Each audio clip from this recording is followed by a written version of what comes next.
Okay.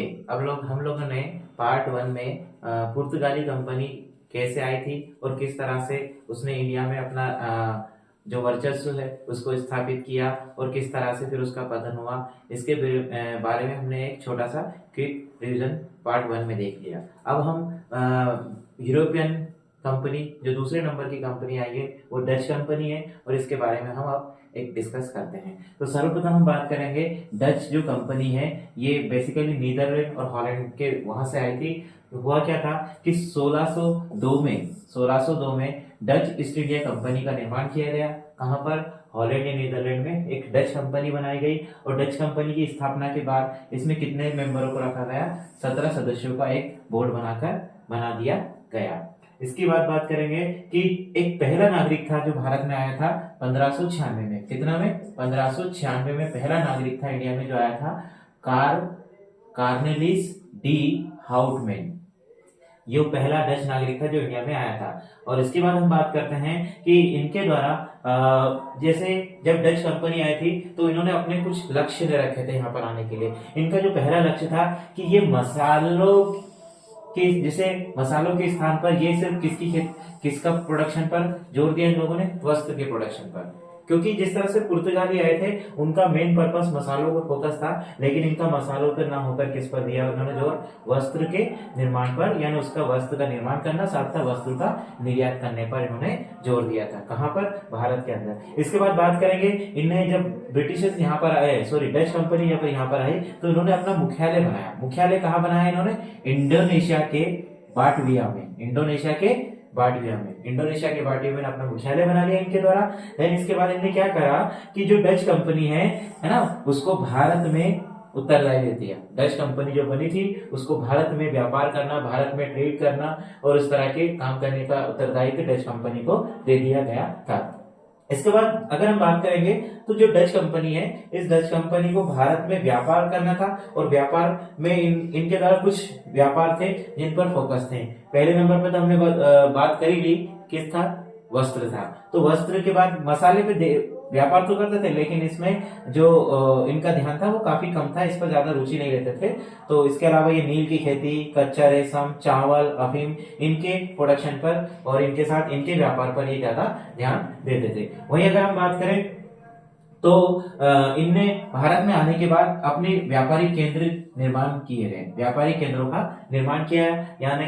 लेकिन सबसे पहले मुख्यतः बात क्या होती है कि इन्होंने भारत के पूर्वी तट यानी कोरोमंडल को अपना बेस बनाया, कोरोमंडल को आधार बनाया और कोरोमंडल के तट पर इन्होंने अपने प्रथमता क्या खोले? अपने मुख्यालय खोले। इन मुख्यालय में सर्वप्रथम बात करेंगे तो 1605 इनके द्वारा खोला गया है प्रथम मुख्यालय था। और ये कहाँ खोला गया था? मसूलीपट्टनम। पहला मुख्यालय कहाँ खोला गया था? मसूलीपट्टनम में खोला गया था। फिर इसके बाद 1610 को इन्होंने अपना दूसरा मुख्यालय यानी नेक्स्ट मुख्यालय खोला, ये पुलिकट में खोला। इसके बाद 1616 में उन्होंने सूरत, चिनसुरा, कासिम बाजार, पटना, है ना, ये जगहों पर नहीं, सूरत में, चिनसुरा में, कासिम बाजार में, पटना में, बालासोर में, नागपट्टनम में और कोचीन में अपने मुख्यालय इनके द्वारा खोले गए थे। और इसके बाद अगर हम चौथे नंबर की बात करें तो बंगाल में भी इन्होंने अपना प्रथम फैक्ट्री खोली थी। बंगाल में 1627 में। कब खोली थी? 1627 में बंगाल में खोली थी। और बंगाल में कहाँ खोली थी? पीपली में। कहाँ पर खोली थी? पीपली के अंदर इन्होंने अपना पहला मुख्यालय खोला था। Okay, Dutch east India company ने भारत में वर्चस्व तो स्थापित कर लिया और ये रहना भी चालू कर दिया। काफी अच्छा इनका व्यापार भी चलने लगा, लेकिन कुछ कारण रहे जिसकी वजह से ये भारत में ये काफी लंबे समय तक टिक नहीं पाए। तो उन कारणों में अगर हम बात करें तो इनके पतन का जो मेन कारण था वो 1759 में इनकी जो लड़ाई है वो बेदरा, एक जगह है बेदरा का युद्ध, ये अंग्रेजों से हो जाती है। और इस युद्ध में बंगाल में है जो कि बेदरा जगह, तो इसमें बेदरा के युद्ध में ये अंग्रेजों से हार जाते हैं और अंग्रेजों से हारने के बाद इनका पतन हो जाता है इंडिया के अंदर। और बेसिकली अंग्रेजों का उस समय कौन था जो कि अंग्रेजों की सेना का नेतृत्व कर रहा था? तो वो थे आपके क्लाइव। किसने किया था नेतृत्व अंग्रेजों का? क्लाइव ने। और अगर हम बात करें तो इनके पराजय होने के कारण या इनके पतन होने के कारण कुछ कारण थे, जिसमें से देख पहला जो कारण था नौ सैनिक शक्ति का कमजोर होना, यानी इनकी जो पकड़ थी वो समुद्र में काफी कमजोर देखी गई, यानी इनके पास ऐसी पावरफुल नौ सैनिक क्षमता नहीं थी, जिसकी वजह से ये ज्यादा समय तक नहीं टिक पाए। दूसरा, इनका जो कंपनी है, इसका जो अधिकतर जो भी कमांड होती थी, अधिकतर वो किस तरह की थी, यानी कंट्रोल था यहाँ की केंद्रीकरण की नीति पे चलती थी, यानी इसका जो भी डिसीजन लिए जाते थे वो उसके केंद्र यानी डच से लिए जाते थे।